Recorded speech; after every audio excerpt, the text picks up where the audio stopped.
It is the technology show where we translate geek into regular speak. I'm Brett Levy, and I'm coming live to you again this week.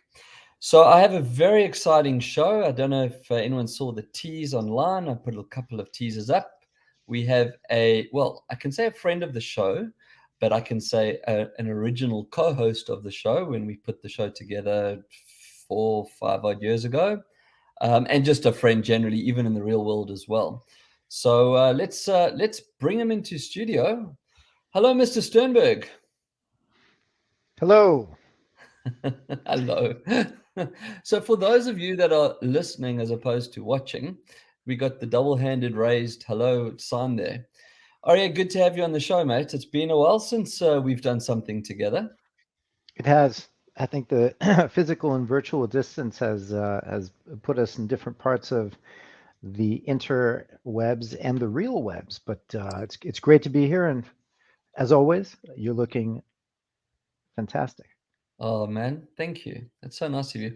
Now, talking about looking fantastic, you know me better than most people, especially in this country. And when I go around to trade shows, what do I always collect? Well, t-shirts and Right. swag of any So kind, but t-shirts really. I'm I'm looking at a screen here with you with a really nice virtual background, a super comfortable looking gaming chair, which I compliment you on. But the one thing I'm seeing is a Kudo t-shirt, and I don't have one. So I'm kind of worried about this. Now, I know we're far away from each other, but last time I checked, the Australia Post still works. You know my size, so I'm going to be checking the mailbox soon for my Kudo t-shirt. I'm rocking my JLab t-shirt today. I can see I'm off screen on my cut, so I'm still wearing my tech t-shirts. Anyway, this is not the t-shirt show. This is the technology show, and I'm going to bring up our slides so we can have some fun. One of the other reasons why it was so super cool to have you on the show today, for Things with a Z, you are going to be doing the Things with a Z review today. And it's a product I haven't played with, and I noticed you're currently wearing them. So let's go into now. This is the Aftershocks KZ, right? SHOKZ, if you spell it that way, I think. OpenComm headset. Yes, that Yes. one. So for anyone watching, they can see you actually wearing it. I must say the sound sounds really good. It's coming through quite nice and clearly on this side. So that part works. But take us take us through the design and obviously the main feature behind it, which is the bone conducting. Yeah. I think the important thing to consider about these headsets, and this is, looking at a work from home world, is that a lot of people think about ANC, active noise canceling, and Yep. I've got, and I was using the Sony XM4s for a long time, but the active noise canceling is great for the person, for the wearer, but it doesn't necessarily actually cancel the noise that's coming into the headphones themselves. And so, Right. uh, if you are working from home and you do a lot of, telecommunication, Kudo is a video conferencing platform. So I have to be doing meetings like this all day, every day. And so, as you know, I have a near 2.5-year-old who comes running in, and you never know what's going to happen. She'll run in, uh, hammering from next door. People can't hear it, and that's because the microphone is really just attuned to capturing what's here, and Right. the boom over here, the Zoom that boom. back up again as well. For those that Yep. are watching, you can actually see. I mean, I've got a picture up there, but it does come straight down to your mouth, right? Yeah. Yeah. And I, Straight and I line. totally. And when you're doing any sort of, when sound is important and capturing what you're saying is important, uh, having the boom mic is critical. And so, I was incredibly skeptical about these for a number of reasons. Shocks, as they've gone from aftershocks to the Shockz with a Z or Z, um, are largely known for exercise and for, having bone conduction and being safe for, riding a bike or running or being outside. They've got one that's specifically for swimming, which is an MP3 player. but when I heard about this one, I was like, there's no way that this can be high quality. A neighbor of mine had me. He just said, listen, you need to go this way if calls are important. It's not just the fact that the sound is being collected very easily and it's isolating what I'm saying and my voice. It's also the fact that there's nothing in my ear, Yeah. right? But So you've been a big fan of that. I mean, I remember, I think you backed the first pair. Like when they came out, you actually received one of the first pairs. And just a little bit of information that for those that don't know Aryeh, there are people out there that collect sneakers, right? They have this sneaker fetish, or training shoes or gym shoes, depending on where you are in the world. Aryeh has a headset fetish. I mean, he's just shown us now. He's got the Sonys. I promise you, if you have to go around, there we go. If you're watching the show, you can see there's just a handful of them coming through. And at least once a week, I get a text message from him going, "Hey man, check these headset out. What do you think? Like, I haven't reviewed them yet, you know." So for you to give it a thumbs up, and I must say the sound is really good. Yeah, I'm not battling to hear you. There's no crackling, there's no popping coming through. mm. So it really is impressive. The other one I'll just mention is the speed of the Bluetooth connection is really high. So it connects super fast. It doesn't have dual device connection, which is a little bit Okay, annoying. yeah, that's a bit annoying in this modern day. Yes, the stop one and start another. But other than that, I have zero complaints, and they are so light. They're Well, now you've gone quiet. yeah, I they're got a so light. thumbs They're up super from small. MJ. Hey, MJ, thanks for watching the show. Aryeh, I'm going to put the screen back up again. Now, on this picture here, I don't know how clear it is, but also for those listening, that looks like an NFC logo on the, like, just on the part that goes behind your head. Is that for NFC charging or connectivity by tap? I've never tried, but that does look like an NFC logo. It does, right? It Okay. very well could be. Um, I'd have to actually look that up. I'm a bit too lazy to check it out. Only gripe, and not really a gripe for me, but it does have a bespoke A charging bespoke cable. charger. Yeah, and You know, that's I something that actually they spoke all have. about that on last week's show. So I've got lucid glasses. Well, I'm actually not wearing them today, um, which are, smart e-glasses or audio glasses, and they have the bespoke connector. When I spoke to the founder of the company and the CEO, Harrison, explained to me that, and Apple's actually confirmed this as well. When space is a critical thing and you have to put devices in, sometimes you have to forego what we would call the traditional port, Yeah, just to make them work. But that NFC logo, as I said, I'm looking, I'm going, I remember when Nokia launched the Lumia. And in fact, it's funny that MJ is watching the show because we worked together on that project. They came out with an NFC tap speaker. It was a JBL shock speaker thing. In fact, I think you've seen mine, or the big white one. And all you did was connect your phone via NFC, and the music transferred to the speaker. So I'm pretty sure that's what that would be if it was a phone, not a computer, right? You would just tap it, and then the connectivity is there. Um, yeah, I'm actually going to bring up another picture as well, just for those that are watching. So I put this picture up here, even though you are watching, well, you're wearing them, but it looks like it sits really comfortably behind the head, behind the ear, sorry. And you said it's light, and you can see that the bone conductor is making really good contact with the frontal lobe. So for those of you that don't know how the technology works, right, the sound actually comes through this bone. I'm going to turn my head. Well, look at the picture. It's not yeah, playing in your ear. It's actually no, vibrating into the bone. So and that's how no, you get that open ear experience. that's incredible. And I can confirm that they do connect via NFC. Okay. Now that would make Did not sense, know. right? Just a quick tap, put them on your head, and off you go. What's the battery life like? It's reported like 8 hours. I've used them for a full day, and I'd say 6 to 7, 8 hours. It usually says, Good. charge me, but Yeah, but that's good. I quite mean, quite that's quite good. Given the size, yeah, well, that's the thing, it right? is quite impressive. Yeah. Yeah. And look, let's be honest, you shouldn't be sitting for 8 hours on video calls anyway. Like you just shouldn't. I know we do, but you shouldn't. So if that's what it's designed for, and it's designed for calls, talking for 8 hours, that's quite a lot. Now, and in fact, you like to call it Shockz with a Z, by the way, because you even named the segment Z with the American heritage. But there's just one more part of things with a Z that we do need to chat about today, Aryeh. Okay, and in I know. fact, I've actually prepared a slide. So we have part two of things with a Z, and this is going to be called Tech Confessional with Brett Levy. Okay. Now I've prepared a statement here for you, just in case, like, if you needed some encouragement. And I thought I'd bring this up on the screen for you to just read out for us, especially for the crew out there. So I'm going to keep quiet, Aryeh, and welcome to Brett's Tech Confessional. And just tell us. All right, let's see what this says. Let me bring it up here for you so it's right nice and clear.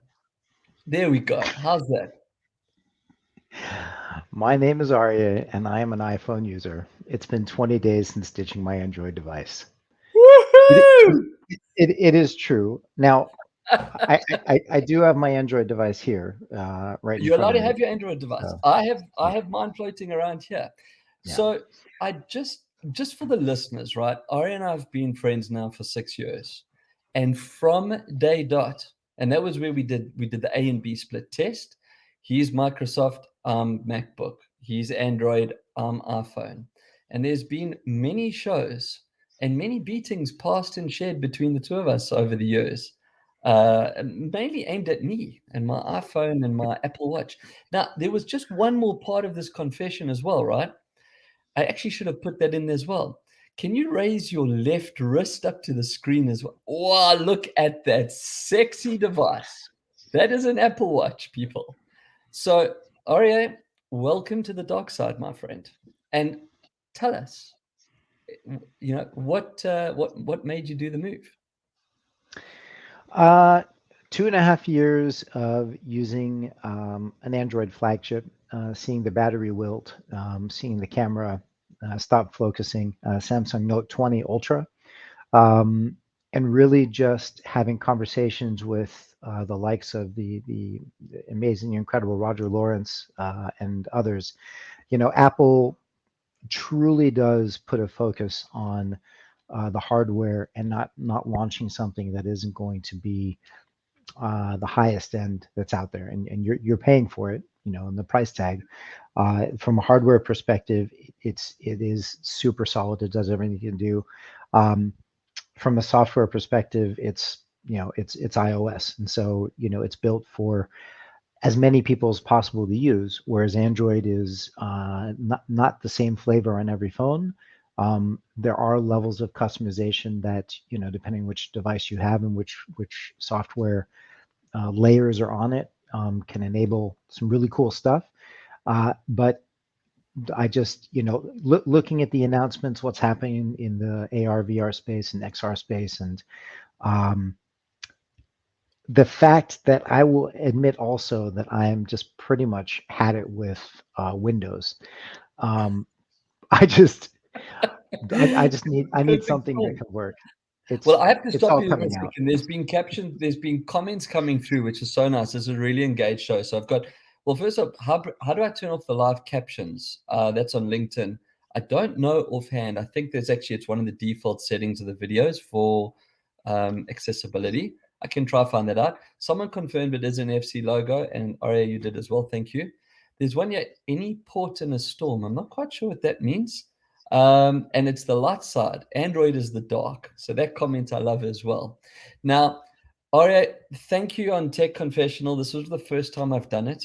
I need you to download 3 Apple iOS apps, play games on your incredible screen, read accurate data on your Apple Watch, and post all your social networks. That's your penance, or whatever they call it when you do confession. So there we go. I will do. I'd like to have one comment though. Yes, So if you had to. yeah, no. Look, I think that iOS and all joking aside, I have been anti-Apple for a long time for a variety of reasons. But in the last year and a half, 2 years, the direction that Facebook and Oculus, for example, have taken, or Meta, as we should Yeah. call it, which is when its Yeah. own story for another conversation. I think that what Apple stands for in terms of privacy and what it's looking after its users is notable, and we'll see what happens as what I'm expecting is finally the actual release of this um, R device, whether it's AR, MR, VR, XR. We don't know yet, And but teasing. they've been teasing, and the cadence of buzz and the time between has been coming up, but the kind of data that's going to be collected from gaze, from where where you're spending time, geolocation plus plus plus, it's going to be a real testament to Apple if they can stay where they have with the privacy side of things. And frankly, I don't see anyone else coming out to the market with a hardware and a software with Reality OS that is going to challenge that can be challenged. If anyone's going to break it down and get people to actually get into the XR space, it's going to be Apple, and Yeah. we know that. So it's interesting you say that. And first of all, Alex just said, yeah, he's asked most of those questions. So thanks, mate. I appreciate it. And that is the number one Apple fan in the country. So, we've got him listening in on the show as well. Here's the part that I hope doesn't happen, and that's coming as an Apple fan as well. They've been very pro privacy. But what you've just mentioned now with the whole AI and being able to track what we do, where we looking at, and for those that don't know, I mean, I think you're the vice president of our mixed reality or virtual reality Congress in The Australia, X or the X the XR Associates. But XR yes, Association. So I mean, I know it's a very big part of your world. Apple has the ability to do what Google did and go a bit evil very quickly should they choose to. They're blocking out everyone else. You've got the privacy aspects where you get little notifications you would have noticed on your phone that says, "Do you want to be tracked by this app? Push no." Blah blah blah. So what right. they're doing is they're locking everyone out, but they've still got all that data. What they do with that data and how they turn that data on us, especially with if device R does come out anytime soon. That would be very interesting to see, and I hope they don't go that route. I hope they stay flying the flag for privacy and doing good with it as opposed to well, thanks everyone for buying 1 billion devices. We now own you and we've got you. Anyway, I'm going to leave it there for now because there are actually some questions in Q&A that we will look at later on together as well. So let me go back to let's go back to the slides. Oh, there's a confession again. I'm going to frame that and send it off to some of our mates. So let's move on to some tech news with a Z. And thanks for being a good sport. Now, you actually were quite a loyal Samsung user. I mean, I've known you to have quite a few devices, and you've still got your device. They just got hit with a $14 million fine. Now, $14 million is not a lot of money to a company like Samsung. I'm talking about Samsung Australia, right? So for people listening around the world, this doesn't apply to you, or it may, but it'll be a different action. But this was basically over the waterproofing. Now, this is something, Aryeh, that I know also as a swimmer, waterproof is quite important to you. You've actually said to me a few times, "Oh, can that headset go in the water, or can this do that, or what's the phone's waterproof like?" And apparently now this applies to the S7, the S7 Edge, the A5, the A7, the S8, the S8 Plus, and the Note 8. So it's over 3 million models in this country. And again, talking about Australia. So if you own any of those devices, you've been encouraged to actually contact Samsung Australia. Now, I have to respect Samsung for this, right? They've been slapped on the wrist. They told people their phones were waterproof, which they were, but they kind of weren't. And they've owned it. They haven't contested the fine. They're now encouraging people that own those devices to reach out to them. And there's obviously going to be some form of compensation that's paid over. To me, that's a big move, and that's a good move. I mean, that's how it should be. Did you have problems with your device or any of those on water or in water rather? I never did. I have a feeling that the Note 8, which I was an owner of, may have had some issues, but didn't see anything come around for that. I know the Note 20 one here, no waterproof issues, more just, it lets you know you can't charge it. Yeah. So I'm not quite sure what the suit's about, but yeah, basically they haven't seen any real issues. No. Okay. The watch Um, though. the watch you say you had issues with. Yeah. Okay, so Samsung, you're about to get a watch lawsuit against you, and Aryeh's going to cheer it up. I see another one's come through here. The phones were waterproof, but the socket was being corroded. Thank you for the Yep. clarification on that. But that's important, right? If the socket corrodes, then you can't charge it properly, and that's what you would term up with the watch. So it obviously gets that oxidization and corrosion on it. Anyway, let's leave Samsung alone for a second and let's move on. So Harmony, and I'm not talking about eHarmony, the dating site, but after what's happening to these people, they might feel like they've had a bad experience on a dating site. This is a US crypto firm. They've alleged that thieves have stolen $100 million worth of digital coins from one of their key products. Their it's called Horizon Bridge. Um, the irony is this is the tool for transferring crypto between different blockchains. So let's just stop there for a second, right? The blockchain, the security thing that tracks everything, and someone's managed to steal $100 million from that. That's a little bit of a problem, right? Like doesn't that kind of go against the whole thing of what blockchain was and the security of it? Like, anyway, I mean, I'm smiling at it, but yeah, I've always been a little bit iffy when it comes to crypto and the way people are creating these values that aren't there and can't be supported, which clearly we've been seeing lately. But when someone spends $100 million while it's transferring between blockchains, that kind of makes me question the blockchain.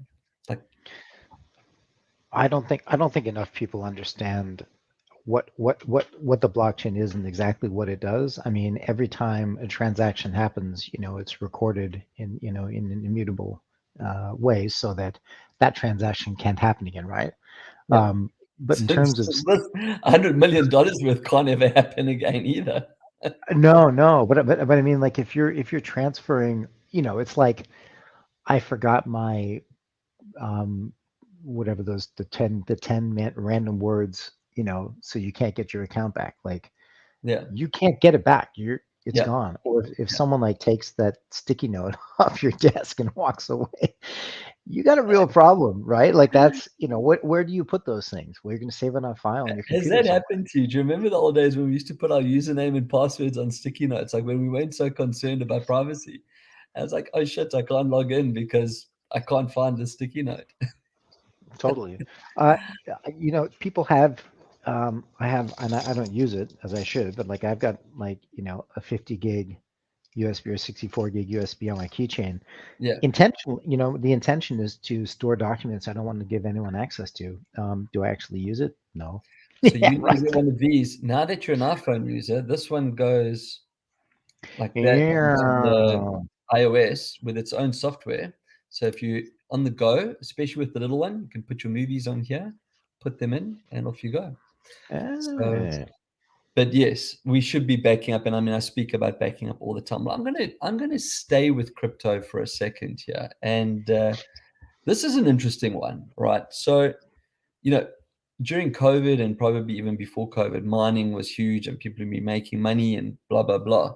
However, Bitcoin miners are now being forced to actually tap into their own cryptocurrency stashes. That's how much the price in crypto has plunged. So they're now actually digging into their own money to actually pay their electricity bills. Because crypto mining, for those of you that don't know, it consumes an incredible amount of energy. In fact, that was why Elon Musk wanted to remove crypto from being able to buy Tesla, which also smashed the price for that short period of time. But what was interesting is that there's quite a few publicly listed Bitcoin miners that have now sold 100% of their May output because the value of Bitcoin dropped 45%. Now, given the first story about being shafted by Harmony or on eHarmony, whichever Harmony it was, and now 45% devaluation in your holdings. I don't want to say I was right, but I still question this whole value that people put into crypto. I don't know. When you hold a piece of gold, and not like the movies where they hold gold like this because it weighs a lot more than that. They rob banks and they steal hundreds of bars of gold and they lift them up. They say, you take this. I'm talking about real gold, like underneath the New York Stock Exchange, Fort Knox gold, big things. That's value. You can take that anywhere in the world and you can hand it in. Well, if you do, you'll probably get arrested, but in theory, you can hand it in and get money for it. Why Bitcoin has got this value that it has without any form of token, without any benefit to it whatsoever.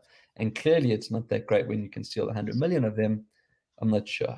But anyway, I don't know. Do you hold any crypto, Aryeh? I mean, you don't have to answer that if it's personal, but we've Yeah. both dabbled, you know?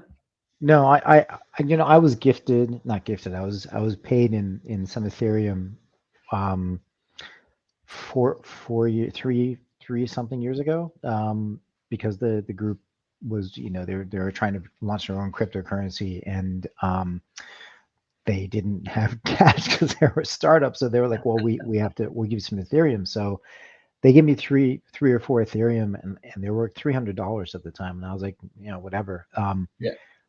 A couple of years later, they're up to like, 4,000, or the worth of that was, well, you can do the math, but now whatever that was, it's now back down to like 2,000 or 1,000 or whatever. So if you just sit on it, for 10 years, that's the only thing I can think to do. I got in and borrowed off of, I use the Ethereum to put into another thing, then I borrowed off of that to invest in another crypto. Um, I think it's all pretty much a massive pyramid slash Ponzi scheme, and there's a lot of people in on it. There's some people in on it, then the outside ones are like, oh, let's put our money there and make some Right. money. Yep. Yep. So, but I, Mm. I like to see how it works and the challenges they're faced with it. Well, that's why I did it. I wanted to see how hard it was or easy, actually, to set up a wallet. Similar to you, I got paid in crypto as well for a little bit of work that I did, and I was super excited to see that it went up. But as you say, fast forward a year or two later, and it's straight back down to where it was. Now, I can see people saying to me, "Yeah, but the stock exchange is exactly the same." And if you look at what's going on in the stock markets at the moment, in fact, even Apple's shares are down. If you bought Apple a week ago, you'd be in the red today, which is the most valuable company in the world. So yes, the stock market goes. However, if you take the stock market over 10 years and it does this, it kind of always goes back up again, right? You could sit it out. I don't know what's going to happen with all these different cryptos, with the exception of tokens. And that's maybe where NFTs will balance it a bit, not these stupid ones. What are they called? The board ape or board monkey group or whatever. That was just bragging rights. I mean, that was stupid. There was no value there. But the guys that actually buy coins that then gets them into events for free, or in gaming, you get a skin that no one else can get. That's the tokenization, and that makes sense. And you're getting something for it. Anyway, I think I've only got one more story left in tech news. Let's bring that back up. Where is it? That's the crypto. Oh, I love this one. Did you see this one, mate? So now I know you use Alexa. You've got Amazon devices. My home is predominantly Google. I have got an Amazon device as well. But for those that are listening, I've put up a picture of a tombstone that's in the shape of a book with the Alexa logo on it. And Alexa demonstrated that now you can get a voice that would mimic a deceased relative. Now, I'm assuming you could use a living relative too. But basically, you could be lying in bed and go, "Hey, Alexa," I don't know how close mine is, but anyway, "Hey, that word, um, please ask Grandma to finish reading me Wizard of Oz," and her voice will come over Alexa and read to you. And apparently, you only need to record or only have a recording of 1 minute in length, and then the AI will be able to, work out the rest of the voice. That is Now, just too creepy. okay, so let's take the creepiest side, right? And I put the story in here as well because of what you do and what kudos. And we actually didn't give you a chance to discuss kudo again, as well as your awesome podcast, which we'll do that straight after this before I get sidetracked. However, if you take with the power of voice and what voice can do, now let's take the deceased side out of it, but let's take distance and let's take COVID, where families were separated for 2 years. I think it's pretty cool tech, right? That you could then get grandma. Because, well, let's use your and my situation. We both live 8, 9, 10 hours apart from our parents. Yours are in the States, mine are in South Africa. Okay. I don't think my son needs his grandmother to read him a nursery rhyme. But for your little one, that would be awesome. Okay. Now, your mom's not going to wake up at 1 o'clock or 2 o'clock in the morning, her time, to read when you need to go to bed in your time. So you could just ask Alexa to read and reads in her voice. I think that's awesome. And I love the technology. But the fact that they launched it around the whole deceased side of things, that was like you just said, it's creepy, right? So the tech is awesome and well done to them for the tech, but I think they missed it there. Like, I don't know.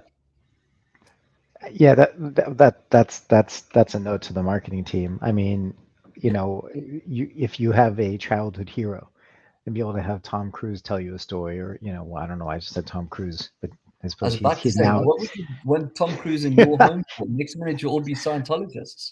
You're like Yeah, Victoria. well, Your um, score, what do they call it? The rating score. yeah, but I could see there being definitely uses for that, and for all the people that use apps like Calm or Headspace or listening to meditation, there's definitely the power of the voice. Yeah, There's also the side of, okay, so what else are these people reading, and the whole deep fake stories, and it's one thing to be able to deep fake a face. And for some reason, Tom Cruise is one that everyone likes to do yeah, deep fakes on, but the voice is another part. And if Amazon is one party that's solved this problem, we know that there's 5 or 6 others, or 10 or 50, that are doing the same thing. And when you package that all together, what are we seeing when some person of influence comes up and says, "Hey, listen to me, I'm doing this and that," and it's not just an impersonator, but it's someone speaking whatever, but the word, the sound that comes out is of those people. Like, that's less creepy and more just downright scary, I think. true. Well, I wanted to finish off tech news with a Z there to just also as a segue into Kudo. Tell us. I mean, it's been really going great guns. The first time we spoke about Kudo was a year and a bit ago when you joined the company, and it's been growing leaps and bounds. And I have to say, you've got a great podcast out as well now, which shows the power of Kudo. So here's your time to take a punt on someone else's show segment. Thank you, man. Well, I've already got, I'm wearing the t-shirt, and I've got the. You have to point the other direction. There you go. We'll Um, give you full the screen. I the can't give you branding. full screen. That's okay. Um, the, I had an interesting call yesterday with a potential client, and they were asking about, what are the limitations of voice. And it's interesting you just brought up um, that last mention, because on the podcast called Breaking the Barrier, available on every, all the major podcast things and YouTube, um, is about breaking language barriers, and how, when we speak in our own native voice, and oftentimes that's our own tongue, which is what Kudo allows for, we're going to express ourselves and say things in a way that we wouldn't do if we're translating our thoughts into another language. And so when you have one side of the coin is, uh, I interviewed a woman who's one of the main translators for President Zelensky in the Ukraine, and she said that as an interpreter for um, heads of state, sometimes she has interpreted for Russian heads of state, including Putin, and knowing that what she's being asked to interpret is either like an outright lie, or could potentially inflame various listeners, and literally start wars. Like, that's the power of language, right? Yeah. And so that's one side. The other side is, another interpreter does the interpretation for Tony Robbins. When he has his full day events, and he's up, and it's a lot about the energy and the power of what comes through in the voice. And it's not just the words, it's how they're said. And it's, the emotion and the energy behind them, translated from a cultural perspective, between, from English into whatever culture it is. And so, that's kind of where what we do, um, the extremes of the effect of being able to speak, in multiple languages. We're now connected to Zoom, so you can bring Kudo interpreters onto Zoom. We've It's a got big native milestone for integrations. you, mate, because you didn't have that in the earlier part, right? It's a big one. It's a big one. Yeah. We can be used with WebEx. We've got our version 2 integration natively into Microsoft Teams. So some really big moves. And I think what's just really important in the world of just where this is all going, inclusivity, and being able to allow everyone to join in their natural language, and that includes sign language. People that can't have or have difficulties in those areas. So um, it's important, and it's certainly not for everybody. It's certainly not cheap, but it is something that if you have a need, flying to Japan for a Yep. 2-hour meeting and spending 5 grand versus a 2-hour meeting on a platform where not only are you going to be able to save money in the cost of going and carbon credits and such, but actually everyone can actually talk to each other as opposed to I'm going to speak English and the other side's going to nod and then everyone leaves, and then after that, everyone looks at the notes and says, "Oh, okay, this is what people said." Yeah. So it's No, it's a important, great platform, and I think I can see it scrolling up there on the screen. Kudoway.com is the website. If I'm not mistaken, breaking the barriers on the actual website as well, right? 'Cause I think that's where I found it. It is. And so for the listeners, as opposed to the viewers at the moment, what was really cool with Breaking the Barrier, and well done, mate. It's a nice show. You've got some interesting content. I've watched a few of the episodes.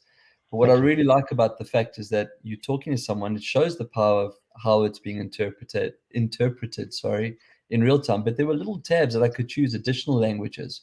Now, I don't speak French, but I hit French just to see what would happen. And it fired up YouTube, and then the video was playing, but there was a French overlay. So not only, I think it was the lady that had come here from Brazil. It was that episode. So you've got a lady that was speaking, so Brazil's Portuguese, so she could speak Portuguese. There was an interpreter interpreting into English, and you were talking in English. But then when I hit French, it fired up YouTube, and she was now speaking, well, she was, but the interpreter was now speaking French. So that as a French listener, I could listen to the whole show in French. So nice job, really good job. Anyone that's interested, and this is not technology, this is just nice stories. It's just content, but showing how voices and as you said, you're getting the emotion of the guest because they're speaking in their natural language, and then you can actually understand as opposed to reading subtitles, which someone actually asked earlier. How do you take them off? So kudoway.com. That takes us to the end of tech news with a Z.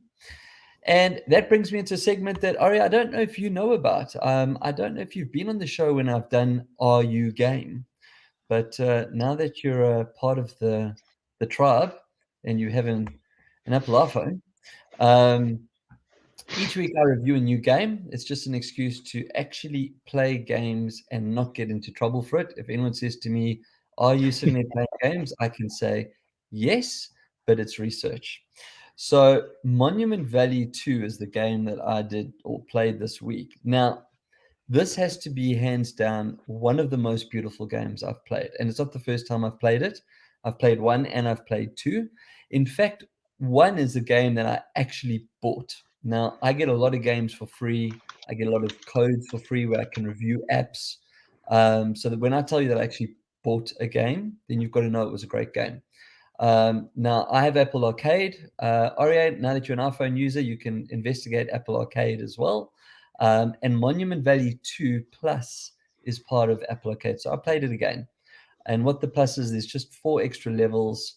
Us2, which is the development, the agency that put the game together, developer, couldn't think of the word. This is for them to try and make us aware of deforestation and things like that. So they have a little note that says, go and sign the petition. And there's 4 extra layers. But basically, Monument Valley 2 is just the story of Poe, and in 2 is Poe and her daughter. And you walk through these absolutely beautiful mazes. So if you're watching the screen, you'll see it's all geometry. You've got to move things around so that the bridges connect so that the character can get across to the other side. There are no instructions. You don't need them. There is absolutely beautiful soundtrack behind it. You want to put your Sonys on in this game, Aryeh. It's just, you immerse yourself in the sound. The nice thing as well with Monument Valley 2 is it's about an hour and a half, and you will finish it. So it's not one of those games that are going to go on. And yes, I'm still playing Creeks, which is now 2 weeks ago, and I'm not close to finishing it yet. But this game you will finish. It doesn't puzzle you to the point that it frustrates you like some of the other puzzlers out there. It's logical. It's fairly easy to move. There's one or two scenes, and in fact, the one that's up there now, I think it's the one I've got in the middle. That was the one scene that did trick me a little bit. I had to spend a bit of time on it. But yeah, it's an absolutely wonderful, beautifully constructed game. If you're into puzzlers, if you're just looking, it's even like a 1 hour flight. You're going to fly from Sydney to Melbourne or something like that. Perfect game to put on your phone. So yeah, Monument Valley 2 Plus available on Apple Arcade. Yeah, game of the week. And as I said, it's been a while since I've actually finished a game. I knew I would finish this one. He said I finished 1 and 2 the first time I played them. And I said, hour and a half. Now, normally the last segment after, I think Monument Valley is actually available on Android as well. I'm not sure. I do recall 1 being available on Android, and I'm assuming 2 is as well. Now, normally the last segment of the show is Q&A. So I'd hate to break from the tradition. Let's go into it. And this week we have Q&A for Aryeh. How's that one, mate? Did you like it? Nicely done. That was well done. Thank you. Thank you. Right, so these questions are all for you. So I have 3 questions. So normally I get a question that comes through on tech and I try and answer it, but these are all for you, mate. This was all about you this week. So what were the niggly things that you ignored for years that finally annoyed you so much that you switched to iPhone? You thought you were over this now, weren't you?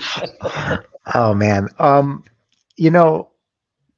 think one was just the consistency of the platform, and the hardware. I think that it was just it was time to try something new. Um, that's probably the biggest one. The second one That's an important is one, though. Huh? I mean, like the bloatware and the way that the operating system changes cross device. it is it is. It was really just the reliability.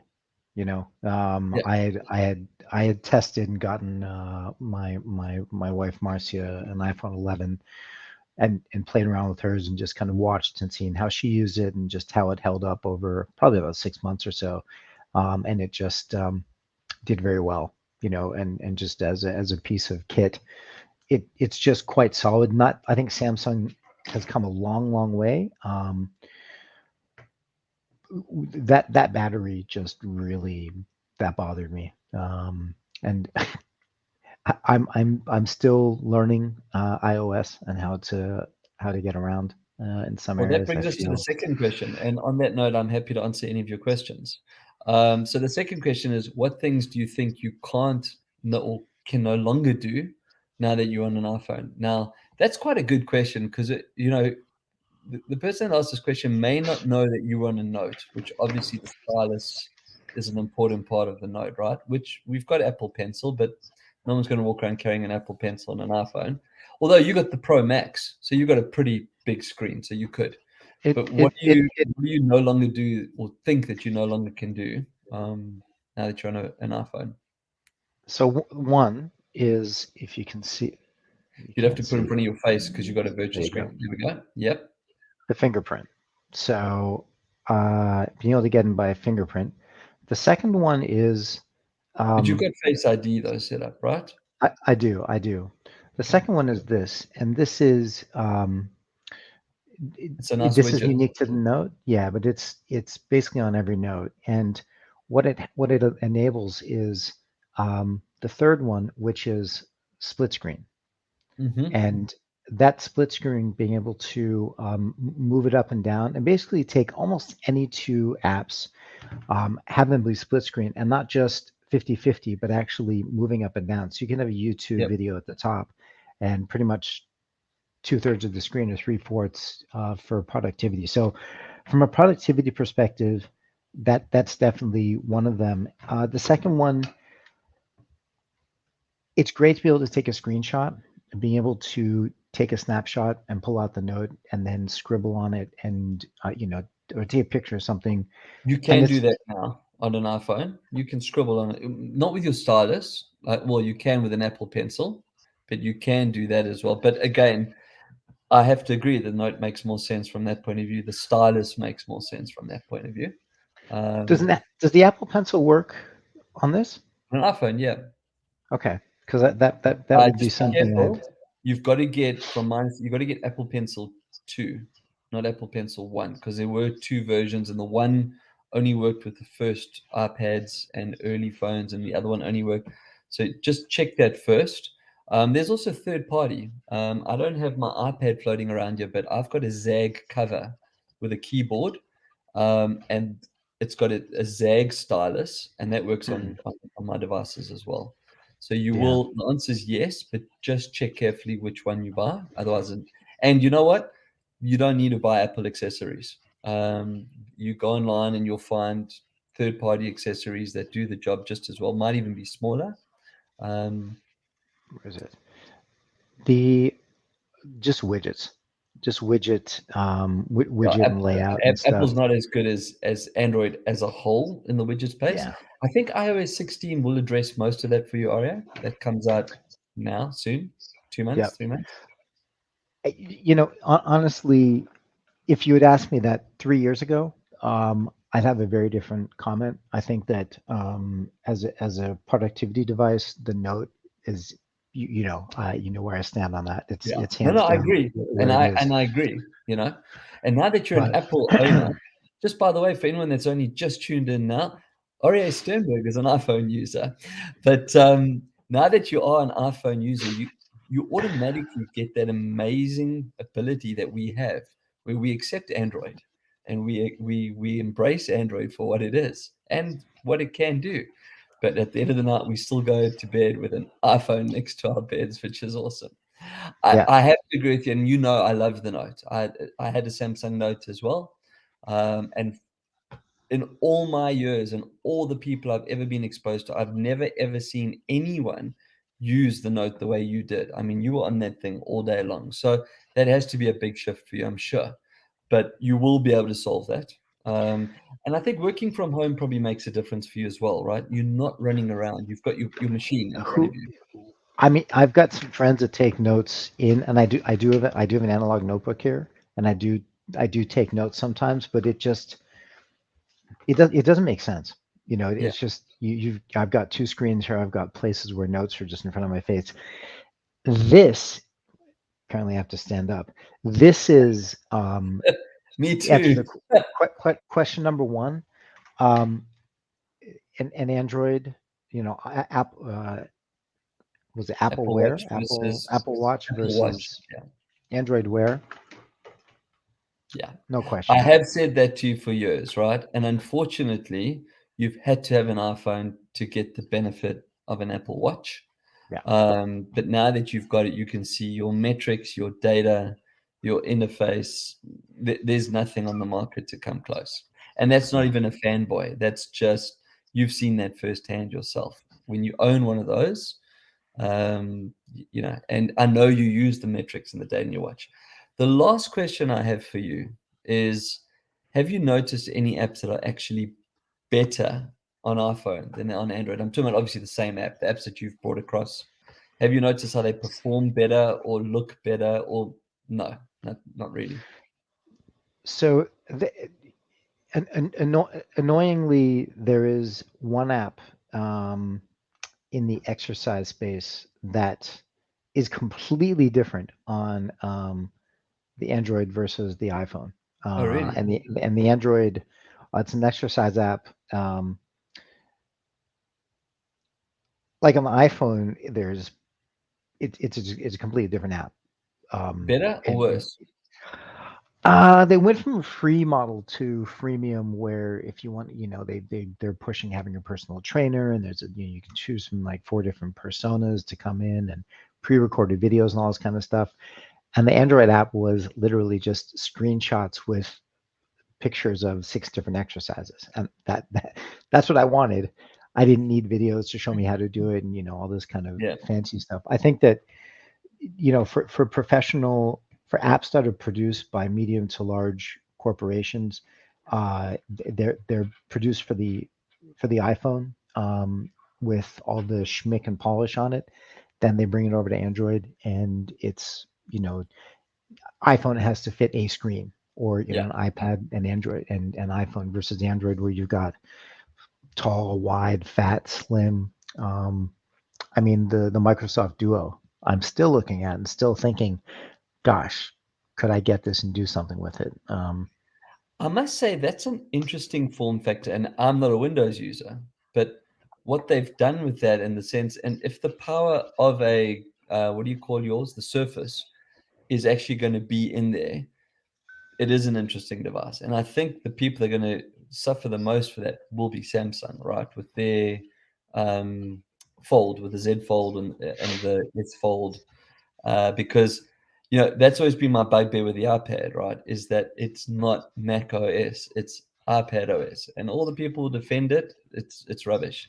There's no reason why an iPad can't run Mac OS, except for the fact that Apple doesn't want their MacBooks cannibalized, their sales. That's all. It's got an M1 processor. It has a USB-C port. I'm talking about the Pro. It Totally. can run Mac OS. Believe me, it can.